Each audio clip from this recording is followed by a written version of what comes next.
아멘.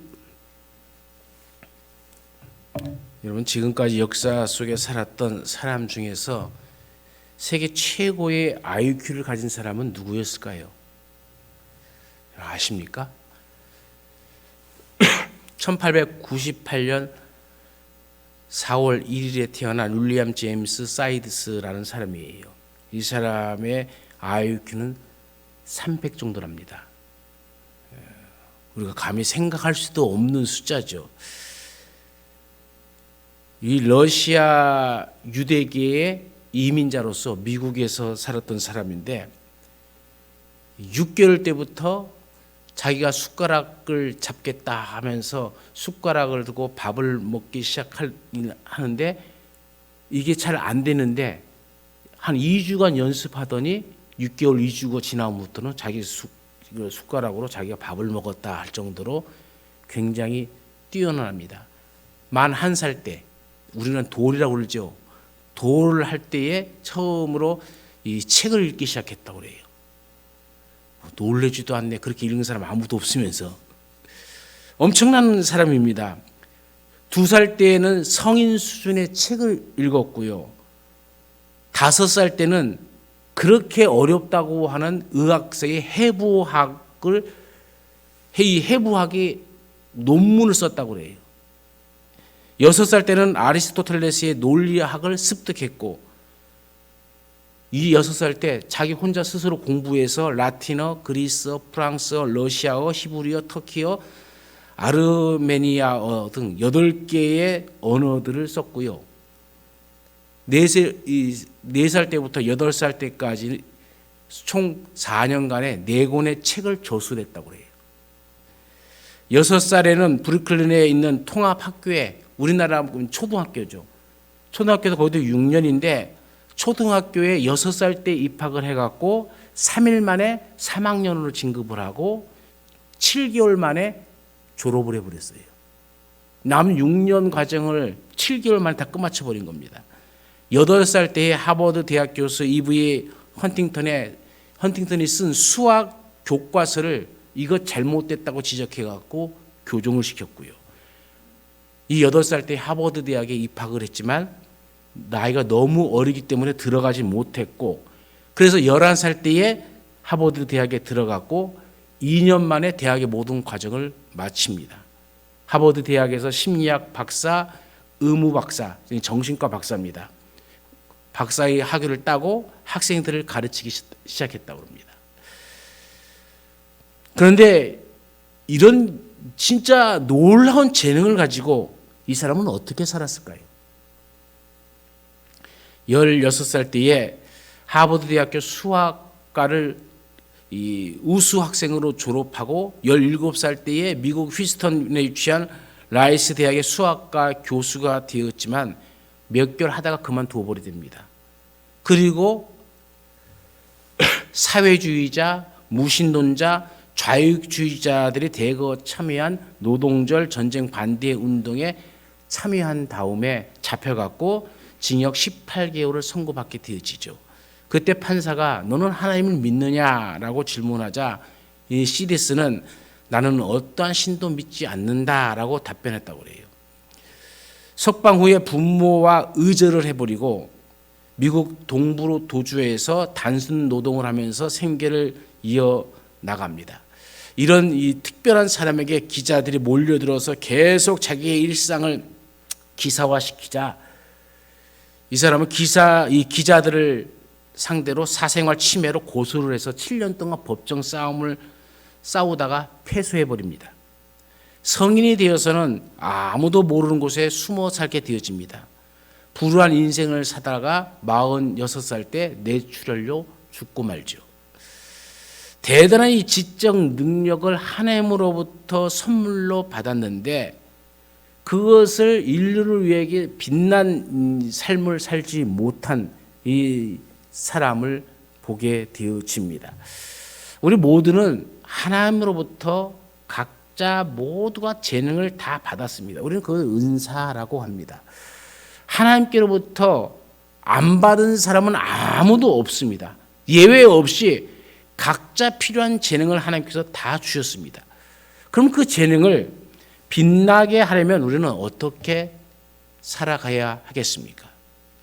오늘은 그 말씀을 나누고자 합니다. 이 첫 번째로 주신 재능을 개발하는 행함 있는 믿음을 가져야 돼요. 물론 블레셋 나라가 이스라엘에 쳐들어왔어요. 그때 장군이 골리앗입니다. 키가 3m에 가깝고 갑옷 무게만 57kg이고 들고 있는 창의 무게만 7kg 정도 되는 정말로 어마무시한 사람이 골리앗입니다. 그는 매일 이스라엘 성문 앞에서 요즘 말로 하면 1대1 싸움을 신청합니다. 싸워서 지는 사람이 상대방의 종이 되어지는 제안을 하는 거죠. 그것도 하나님을 모욕하면서 매일 떠들어댑니다. 그때 사울 왕과 이스라엘 군사들은 겁에 질려 벌벌 떱니다. 아무도 나서지 못합니다. 이때 하나님을 모독하고 이스라엘을 업신여긴 그 골리앗을 쳐 죽이기 위해서 나선 사람이 누구겠습니까? 다윗입니다. 이때 다윗의 나이는 17세입니다. 우리나라 나이로 따지면 고등학교 1학년입니다. 결론은 이 전쟁에서 다윗이 이겨 이스라엘의 영웅이 되었습니다. 목동에서 완전히 신분이 바뀌어서 국민 영웅이 되었고 왕의 사위가 되었고 나중에는 이스라엘의 2대 왕이 되었죠. 다윗은 어떻게 이 전쟁에서 승리하며 이스라엘의 영웅이 되었습니까? 그 비결이 무엇일까요? 우선 다윗이 무엇으로 골리앗을 무너뜨렸는지를 봐야 됩니다. 우리가 잘 알고 있는 물맷돌입니다. 당시의 목자들은 이 물매를 모두 사용할 줄 알았습니다. 양떼를 멀리서도 통제하고 양을 노략하는 이 야수를 쫓아내는 데 유용하게 쓰였기 때문이죠. 다윗 역시 목동이었고 이 훈련을 꾸준히 한 것입니다. 그래서 결정적인 순간에 이 재능이 빛을 드러내고 마침내 골리앗을 이기고 바람 앞에 있는 등불과 같은 나라를 구하는 민족의 영웅이 된 거죠. 다윗이 우연히 던진 돌에 골리앗이 맞아 죽은 것이 아니라는 얘기입니다. 끊임없는 훈련을 통한 결과가 이 사건을 통하여 빛을 발하게 된 것이죠. 이 결정적인 순간에 칼보다도 위력 있는 도구로 사용되어진 것이 시냇가에 있는 돌멩이였다는 거예요. 이런 재능은 개발해야 빛이 나는 겁니다. 아무리 좋은 재능도 땅에 묻어놓으면 아무 소용이 없는 것이죠. 주어진 재능을 빛나게 하는 것은 그 재능을 갈고 닦는 연습을 하는 데 있는 겁니다. 위대한 업적은 우연히 이루어지는 것이 아니란 얘기입니다. 나무는 하루아침에 제목이 되어지는 것이 아니죠. 보통 사람의 범위를 넘어서 비범한 사람이 되는 이 성공의 비결은 바로 재능을 개발하는 땀과 피에 있는 것입니다. 1만 시간의 법칙이라는 책이 있죠. 어느 분야에서든지 세계 수준의 전문가 또 마스터가 되려면 1만 시간 이상의 연습이 필요하다는 겁니다. 1만 시간은 대충 하루에 3시간씩 일주일에 20시간씩 10년 정도를 연습해야 1만 시간이 됩니다. 이런 타고난 천재형의 전형인 모차르트도 연습 없이 되어지지 않았습니다. 그의 걸작인 피아노 협주곡 9번은 그의 나이 21살에 만들어졌습니다. 피아노를 배운 지 16년 만에 처음으로 피아노 협주곡을 작곡하여 그 10년이 흐른 시점, 그 시점에 협주곡 9번이 완성된 것이죠. 천재는 1%의 영감과 99%의 노력으로 만들어진다고 말한 에디슨 역시 세상에 전구를 만들어내기, 백열 전구를 발명하기 위해서 15,000여 번의 실패를 했다는 것을 아십니까? 전문가가 된다는 것은 매일의 반복의 산물입니다. 낙숫물도 계속 떨어지면 바위를 뚫습니다.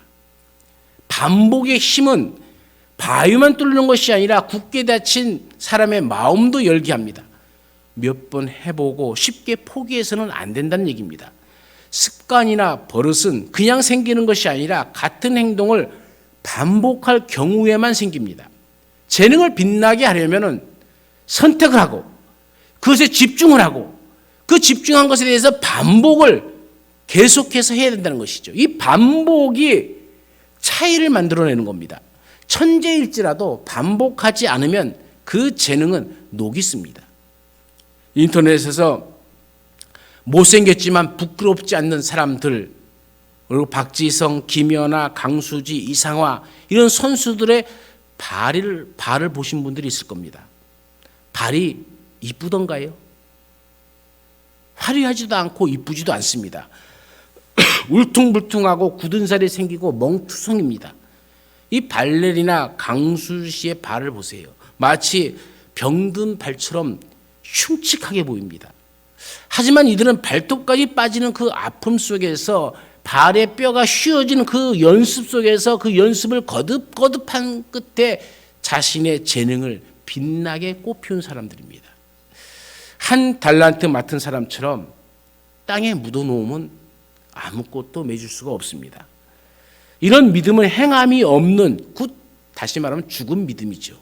5달란트 받은 사람처럼 부지런히 자기 자신의 재능을 개발하여서 잘하였다, 착하고 충성된 종아, 내가 작은 일에 충성하였으면 내가 많은 것을 내게 맡길 것이다, 너는 내 즐거움에 참여할지어다 라는 그런 칭찬과 초청을 받는 우리의 삶이 되어지기를 간절히 축원합니다. 오늘 우리도 그러기에 믿음으로 생각하고 또 행동하는 믿음이 있어야 됩니다. 그래야 재능이 빛이 나는 것이죠. 하나님은 우리 모두에게 각자에 맞는 달란트를 주셨습니다.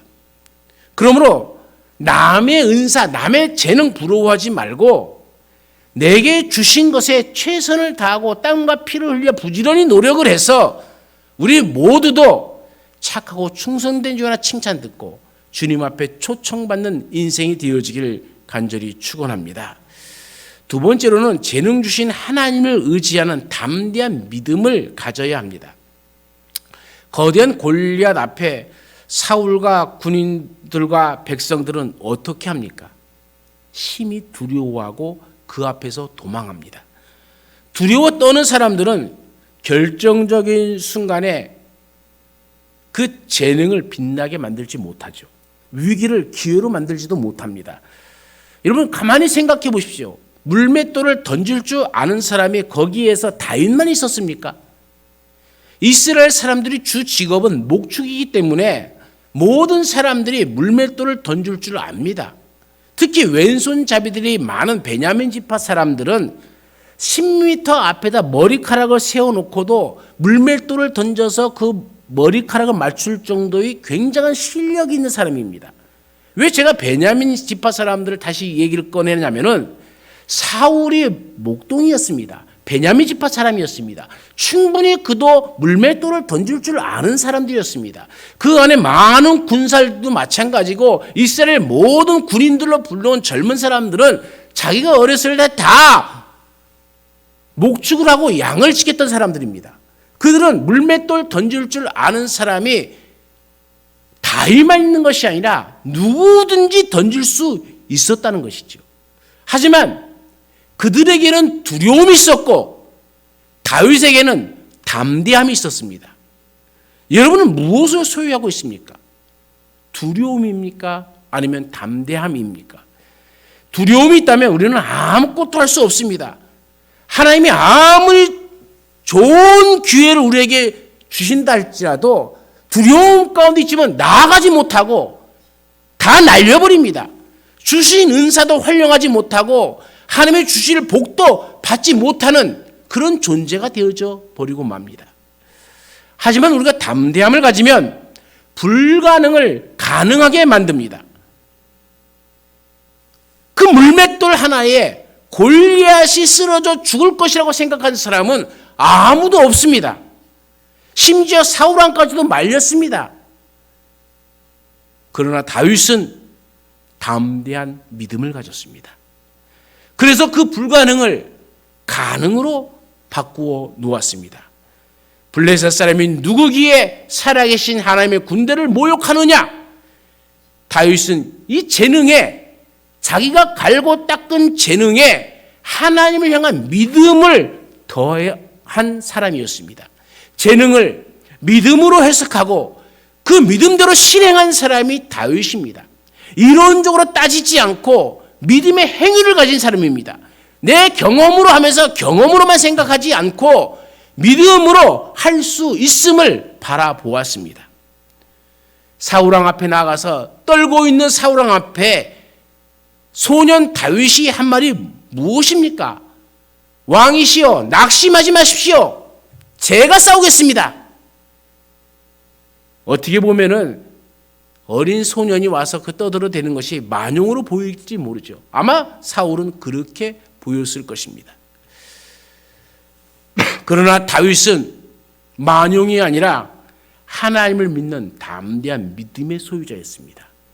내 재능을 바라보지 않고 하나님을 바라보았기에 하나님께서 내 재능 위에 능력을 더하여 주실 것을 믿은 것입니다. 오늘 우리도 이와 같은 믿음의 사람들이 되어지길 간절히 축원합니다. 믿음은 자신의 힘을 의지하는 것이 아닙니다. 하나님의 능력을 의지하는 겁니다. 오늘 우리도 마찬가지 아니겠습니까? 우리의 재능 위에다가 믿음을 더하십시오. 그러면 하나님의 은혜가 우리 가운데 임하여서 큰 능력의 역사, 기적의 역사가 우리 가운데 나타나게 될 줄로 믿습니다. 다윗은 어떤 믿음을 가지고 나아갔습니까? 첫 번째, 여호와를 의지하면 승리케 해 주신다는 믿음이죠. 과거 양을 칠 때도 하나님이 보호해 주심을 다윗은 깨달았습니다. 그 살아계신 하나님이 지금 이 순간에도 함께함을 믿었습니다. 하나님은 나를 떠나지 않는다는 것을 다윗은 믿었습니다. 여러분, 혹시 지금 우리가 우리 인생의 골리앗 같은 존재 앞에 놓여 있습니까? 이 골리앗이 우리의 건강을 가로막고 있습니까? 또는 경제를 가로막고 있습니까? 내 앞길을 가로막고 있습니까? 아니면 가정의 행복을 가로막고 있습니까? 오늘 우리에게도 이 다윗의 믿음이 있기를 간절히 축원합니다. 그리하여서 만군의 하나님 여호와의 이름으로 여러분의 인생이 골리앗을 무너뜨리고 승리하시기를 간절히 축원합니다. 두 번째로는 두려움을 물리치는 담대한 믿음이 있어야 됩니다. 우리에게는 평생 숙명처럼 따라다니는 두 친구가 있습니다. 하나는 두려움과 또 하나는 불안이죠. 이것이 우리의 숨통을, 우리 재능의 숨통을 꽉 쥐고 있습니다. 하지만 이 두려움과 불안을 극복할 수 있는 것이 있습니다. 그것은 담대한 믿음이죠. 미국의 저명한 심리학자 린다 세퍼틴이라는 사람은 두려움이 나를 망하게 한다라는 책을 썼습니다. 이 두려움은 사람을 수동적으로 또 소심하게 만들고 늘 경계심을 품게 하고 불안하게 하고 자신 없게 하고 매사에 비판적으로 해서 결국 내 인생을 망쳐버린다 라고 얘기합니다. 이 불안과 두려움에서 벗어나는 가장 좋은 방법이 있어요. 그 방법이 무엇이냐? 지금 이 순간의 일을 감사함으로 받는 겁니다. 우리가 알아야 할 것은 모든 것은 끝이 있다는 겁니다. 그렇다면 규칙적으로 의도적으로라도 멈춰 서서 그 사실을 즐길 줄 알아야 된다는 것이죠. 감사할 줄 알아야 된다는 겁니다. 들판에 핀 야생화를 보고 탄성을 지르는 사람들을 보고 당신은 뭐지? 하며 손가락질 할지도 모릅니다. 하지만 시련의 파도를 극복한 사람들의 대부분은 언제부터인가 들판에 핀 이름 모를 꽃 한 송이, 뺨을 스치는 간질간질한 이 바람들, 아름답게 만들어진 뭉게 구름을 보며 일상의 사소함에 감사함을 느낍니다. 우리는 나약한 존재입니다. 해고에 대한 불안, 신체의 질병, 경제적 압박 등 조금만 상황이 틀어져도 쉽게 무너져 버리는 것이 우리 모습 아닙니까? 약간의 좌절만으로도 그렇게 되어집니다. 따라서 이 같은 나약함을 극복하는 것은 그 모든 것을 감사함으로 받아들일 수 있어야 된다는 거예요. 이 감사함으로 받아들이면은 우리의 마음에 생겨나는 것이 있어요. 그게 뭐냐면 담대함이 생겨나기 시작합니다. 오늘 하루 큰 별일 없이 무탈하게 지내는 이 하루에 대해서 진심을 다하여 감사할 때 내일 어떤 고난이 와도 우리는 이길 수가 있다는 겁니다. 감사야말로 불안과 두려움에 맞설 수 있는 인간의 가장 효과적인 무기입니다. 감사함으로 받으면 버릴 것이 없다라고 성경은 말하고 있지 않습니까? 이 많은 불안과 두려움도 감사함으로 받으면 내 인생을 더욱 아름답게 자라게 하는 영양소가 되어질 수 있다는 얘기입니다. 그러므로 사랑하는 여러분, 진정으로 우리의 인생의 성공을 누리고 싶다면 오늘 하나님이 내게 주신 그 은사에 감사하시고 수용하시고 내 앞에 닥친 골리앗과 같은 문제도 고난이 아니라 감사로 받아들이면 위기가 아니라 기회가 되어지는 겁니다. 여러분 인생에 많은 영양소가 필요하잖아요. 그 영양소가 바로 골리앗이다 생각해 보세요. 만약 다윗의 인생이 가운데 골리앗이 없었더라면 다윗은 왕으로 가는 데 있어서 많은 더 역경을 거쳤을지 모릅니다. 그러나 하나님은 골리앗을 준비함으로 말미암아 다윗을 이스라엘의 영으로 만들었잖아요. 두려움에 떨고 있는 자와 하나님을 향해서 믿음으로 담대히 나아가는 자의 차이가 그겁니다. 오라, 너는 내 밥이다 라고 생각하는 것과 우리는 그 앞에 메뚜기 같습니다라고 생각하는 것의 차이가 무엇이겠습니까? 하나님을 바라보십시오. 하나님 안에 모든 해답이 있는 줄로 믿습니다. 세 번째, 그래서 우리의 신앙인에게 하나님이 신앙인에게 주신 마음은 두려운 마음이 아니라는 겁니다. 디모데후서 1장 7절에는 하나님이 우리에게 주신 것은 두려워하는 마음이 아니요 오직 능력과 사랑과 근신하는 마음이다 라고 얘기합니다. 신앙인의 재능을 무력화하는 이 두려움은 사단이 죄를 지은 인간을 패망시키기 위해서 뿌려놓은 정신적인 바이러스입니다. 두려움이라는 씨앗이 마음에 뿌려지면은 결국 그 두려움은 다양한 방법으로 열매를 맺어 우리들을 괴롭힙니다. 홀로라는 두려움의 늪에 빠져서 모든 재능을 무력화시켜버리고요. 능력 부족이라는 공포의 늪에 빠져서 나무를 잡을 수 있는 손이 있음에도 불구하고 아무것도 없다고 절망하게 만듭니다. 아직 가지 않는 미래의 불확실성 앞에 이 두려움은 내 재능의 모든 날개를 다 꺾어버리는 것이죠. 이 두려움은 네 가지의 부정적인 결과를 가져다 줍니다.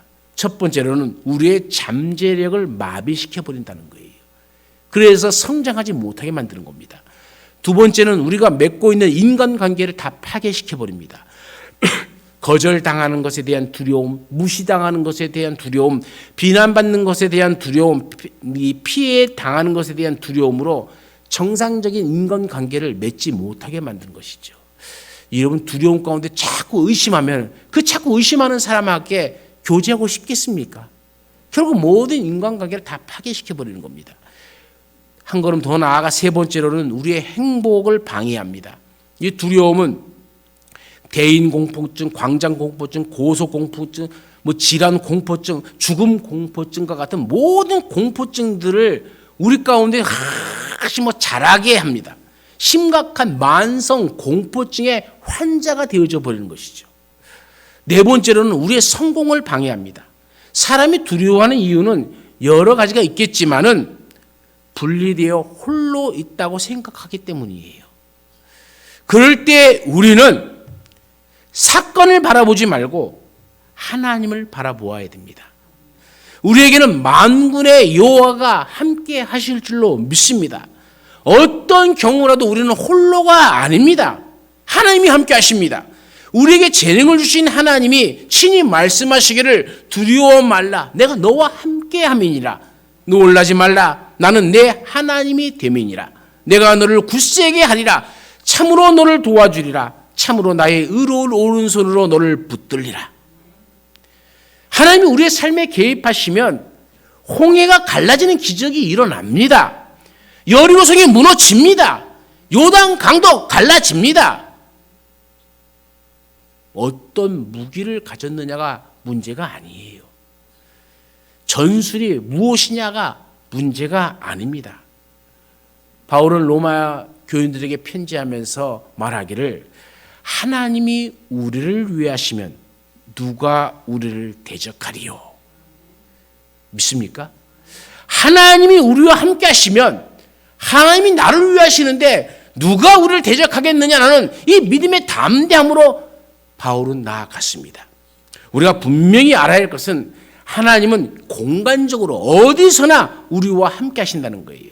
극한 상황 속에 있을 때도 하나님이 함께 하시고 건강할 때도 질병에 걸려 있을 때도 부도의 위기에 처했을 때도 수술을 받을 때도 성공을 했을 때도 실패를 했을 때도 언제 어디서나 하나님은 우리와 함께하여 주십니다. 두려움에 떨고 도망가는 야곱에게 하나님은 내가 너와 함께 있어 내가 어디로 가든지 너를 지키며 너를 이끌어 이 땅으로 돌아오게 할지라 내가 내게 허락한 것을 다 이루기까지 너를 떠나지 아니하리라. 모세가 죽었어요. 가나안 땅을 정복해야 되는데 이 미래에 대한 두려움이 여호수아에게 밀려옵니다. 그때 하나님은 여호수아에게 뭐라고 말씀하십니까? 내가 내게 명한 것이 아니냐. 마음을 강하게 하고 담대히 하라. 두려워 말며 놀라지 말라. 내가 어디로 가든지 내 하나님 나 여호와가 너와 함께 하느니라. 주어진 큰 과업을 놓고 두려워 망설이는 분이 계십니까? 내 앞에 있는 어떤 문제 때문에 머리 아파하면서 어찌할꼬 근심하며 걱정하는 분이 계십니까? 여호수아의 하나님이 오늘 나의 하나님이 되신 줄로 믿습니다. 그 하나님이 지금도 나와 함께 하시는 줄로 믿습니다. 두려워하지 마시고 담대함을 가지고 믿음으로 나아가시기를 간절히 축원합니다. 또한 하나님은 시간적으로 언제나 우리와 함께 하십니다. 두려워하는 제자들에게 예수님은 내가 세상 끝날까지 너희와 항상 함께 있으리라 말씀하셨잖아요. 하나님이 우리와 함께하면 어떤 경우도 홀로가 아님을 믿으시길 바랍니다. 여러분 하나님을 믿습니까? 믿으려면 절대적으로 신뢰하십시오. 믿는 둥 마는 둥 하지 마시고 절대적으로 신뢰해야 됩니다. 그 믿음이 우리의 재능을 더욱더 빛나게 할 것이고 그 믿음이 우리의 앞길에 탄탄대로를 만들어 주실 줄로 믿습니다. 마지막 세 번째로는 주신 재능으로 하나님께 영광을 돌리는 목적 있는 믿음을 가져야 됩니다. 골리앗 앞에서 두려워 도망가는 백성과 골리앗 앞에서 담대하게 나아가는 다윗과 다른 점이 무엇입니까? 이스라엘 백성들은 하나님의 영광과는 상관없는 삶을 살았습니다. 그저 자기 목숨만 살면 됩니다. 그냥 내 가정만 평안하면 되고 나만 배부르면 되고 그냥 내가 숨이 붙어 살기만 하면 되는 것, 오직 나 자신만을 바라봅니다. 그러니까 골리앗이 저렇게 떠드니까 자기 목숨만 내 가정만 살피면 되지 하는 마음으로 골리앗이 하나님을 욕하든 안 하든 아무 상관없이 자기 삶을 위해서 뒤돌아서 버립니다. 도망가 버립니다. 그러나 다윗은 하나님을 바라봅니다. 다윗이 골리앗 앞에 나선 동기가 무엇입니까? 온 땅으로 이스라엘 하나님이 계신 줄 알게 하겠다라고 46절에 선언하고 있지 않습니까? 다윗의 목표가 무엇입니까? 자신의 영광, 출세 이것이 아닙니다. 온 땅으로 하나님의 계신 것을 알게 하겠다는 겁니다. 골리앗을 쳐서 질병을 쳐서 가난을 쳐서 고통을 쳐서 장애물을 쳐서 막힌 담을 헐어서 온 땅에 하나님이 계신 것을 알게 하는 것, 그것이 다윗의 목표입니다. 47절 말씀해 보십시오. 여호와의 구원하심이 칼과 창에 있지 아니함을 이 무리로 알게 하리라. 분명한 목표가 있었다는 겁니다. 살아 계시는 하나님의 군대를 모욕한 것을 견딜 수가 없었습니다. 다윗에게는 분명한 목표가 있었어요. 이 절박한 위기에서 하나님의 이름을 드러내야 하겠다는 분명한 목표. 그것이 바로 다윗의 재능을 빛나게 하는 비결입니다. 여러분에게는 무슨 목표가 있습니까? 그저 이 땅에서 잘 먹고 잘 살고 출세하고 돈 많이 모아놓고 그것이 목표라면 돼지의 삶과 우리의 삶이 뭐가 다릅니까? 돼지의 삶과 인간의 삶이 다른 것이 무엇이겠습니까? 돼지는 하나님의 영광을 위해서 살지 않습니다. 그러나 우리에게는 하나님의 영광을 위하여 살 수 있는 기회를 주신 겁니다. 사실 다윗의 인생만큼 파란만장한 인생이 어디 있겠습니까? 아버지로부터 별로 사랑받지 못했죠. 첫사랑과 결혼했지만 장인에 의해 남의 아내로 보내야만 했죠. 장인의 살해 음모로 피난 생활을 13년간 했습니다. 나라에서 쫓겨나 적국에 그렇게 싫어했던 블레셋 사람들 나라에 들어가서 침 질질 흘리며 미친 척하면서 생명을 연명해야만 했습니다. 가족이 전멸될 위기를 만나기도 했습니다. 아들이 병이 들어 기도했지만 아들이 죽었습니다. 아들이 또 반역하여서 자신을 왕궁에서 쫓아냈습니다. 아들이 자기 부인, 자기 첩을 겁탈했습니다. 그런데도 시편을 보면 다윗은 자신의 인생을 하나님의 영광에 초점을 맞추고 있다는 겁니다. 다윗이 이렇게 노래하죠. 나를 기가 막힐 웅덩이와 수렁에서 끌어올리시고 내 발을 반석 위에 두사 내 걸음을 견고하게 하셨도다. 새 노래 곧 우리 하나님께 올릴 찬송을 내 입에 두셨으니 많은 사람이 보고 두려워하여 여호와를 의지하리로다. 내 삶을 보고 그 많은 기가 막힐 웅덩이와 수렁에서 하나님이 끌어올리신 그 사건들을 보고 많은 사람들이 여호와를 의지하게 될 것이다. 얼마나 놀라운 고백입니까? 다윗은 모든 고난을, 모든 시련을, 모든 환난을 하나님께 영광을 돌리는 것에 초점을 맞춘 겁니다.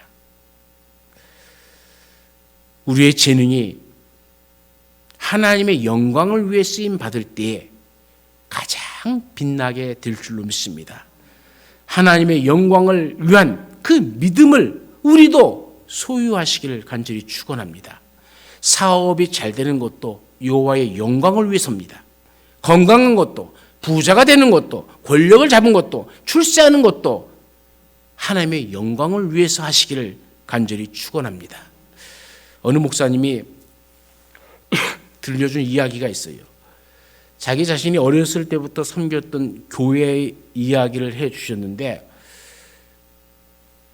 그 자신의 후배인데 이 후배가 굉장히 가난하게 살아서 고등학교도 어렵게 나왔고 전문 대학을 다닐 때도 빚을 얻어서 다닐 정도로 너무 힘겹게 살았고 이 대학을 다닐 때는 알바해갖고 세차를 하면서 전문 대학을 겨우 졸업했다고 합니다.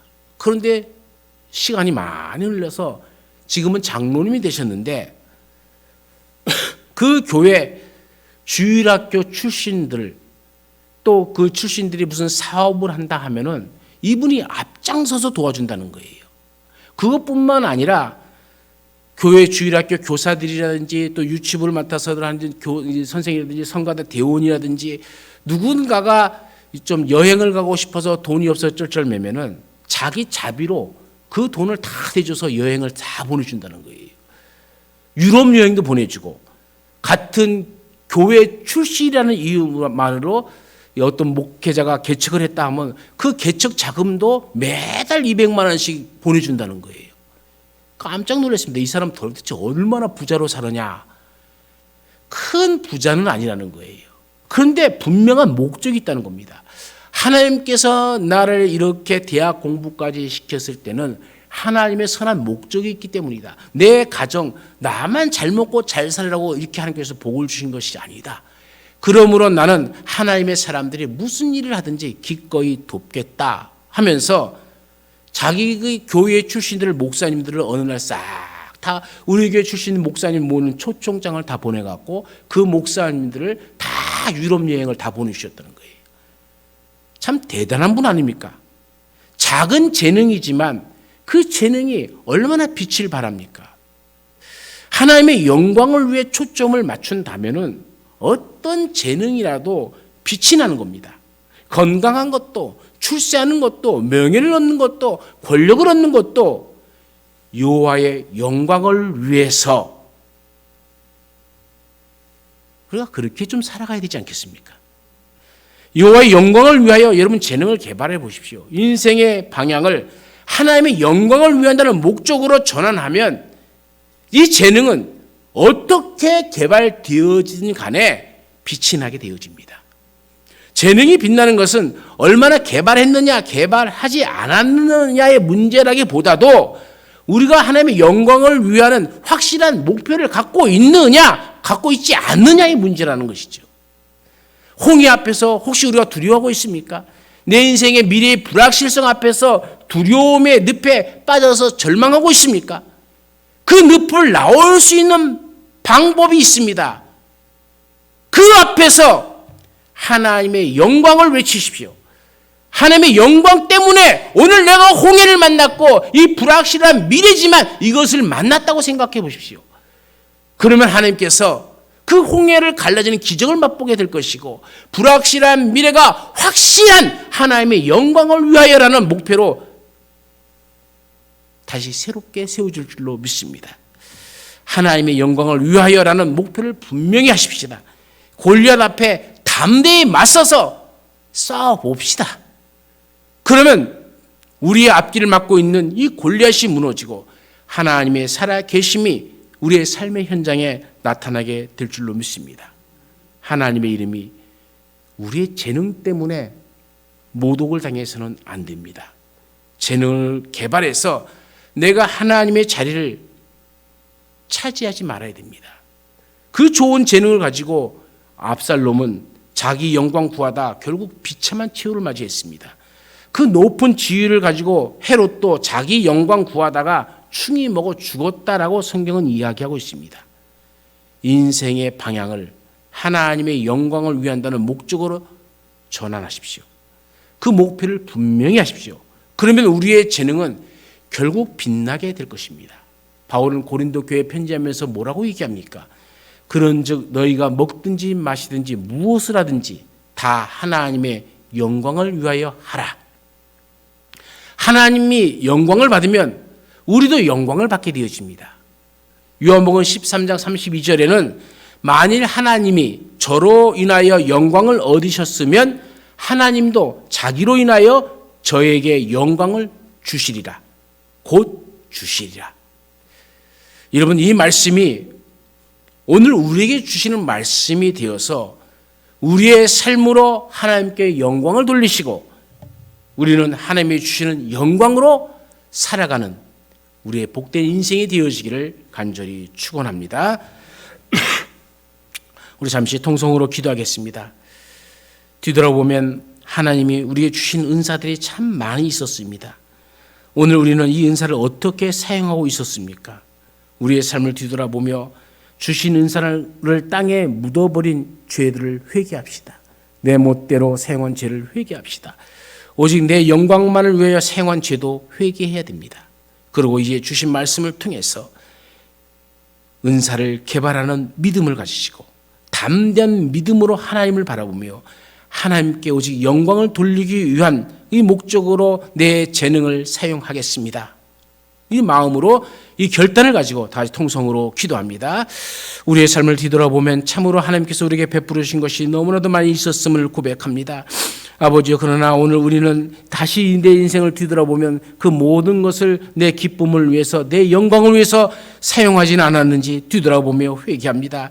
하나님이 하나님의 영광을 위해 주셨는데 우리는 내 영광만을 위해서 고집하며 아버지요, 그것을 가지고 헛한 데 다 쓰다가 오늘 결국 이 모습으로 주 앞에 나와왔습니다. 아버지요, 주님이 주신 것에 대한 감사도 우리는 잊어버리고 살았고 원망과 불평으로 내게는 왜 모든 것이 다 이렇게 아버지 앞에 영광 돌릴 만한 일이 없는가를 바라보며 없는 것들만 찾다가 망해버리는 우리 인생이 되지 말게 하시고 이제 우리의 마음을 새롭게 하여서 하나님의 영광을 위하여 이 목표를 분명히 세우고 우리 기도로 우리의 주신 은사를 다시 한번 개발하여서 이제는 하나님의 영광을 위해서 내 은사를 더 피와 땀을 흘려 개발하게 하여 주옵시고 고난 가운데 이 고난을 바라보며 내게 없는 것 찾는 어리석은 인생이 아니라 하나님께서 주신 것 바라보며 하나님이 나와 동행하신 것을 바라보는 우리의 눈이 열려지게 하여 주옵소서. 그리고 우리의 인생의 목표가 하나님의 영광을 위하여라는 분명한 목표 아래 살아가서 우리의 삶이 분명한 목적이 있는 삶이 되게 하여 주옵시고 하나님께 온전한 영광을 돌리는 삶이 되게 하여 주옵소서. 무엇을 하든지 하나님의 영광을 위하여 하라. 너희가 하나님께 영광을 돌리면 하나님께서는 그 영광을 너희에게 주실 것이다. 이 말씀이 오늘 나의 말씀이 되기 위해서는 내 인생의 목표가 분명해야 합니다. 하나님의 영광을 위하여라는 이 목표 아래 우리가 공부도 하고 재능도 개발하고 우리의 삶에 닥치는 어려움과 환난과 골리앗 같은 문제라 할지라도 불만과 불평, 왜 이런 일이 나에게? 라는 생각이 아니라 하나님이 내게 주신 기회요. 이 골리앗을 무너뜨므로 하나님이 내 재능을 더욱더 빛나게 해 주실 것이라는 감사한 마음으로 받아들이는 우리의 삶이 되게 하여 주옵소서. 그래야 우리 인생의 모든 것이 하나님의 영광을 위해서 하게 하시고 그 영광을 오늘 우리가 인생을 살아가는 날 동안에 누리며 살아가는 자녀들의 삶이 되게 하옵소서. 언제나 우리와 함께 하시는 예수님의 이름으로 기도드리옵나이다. 아멘.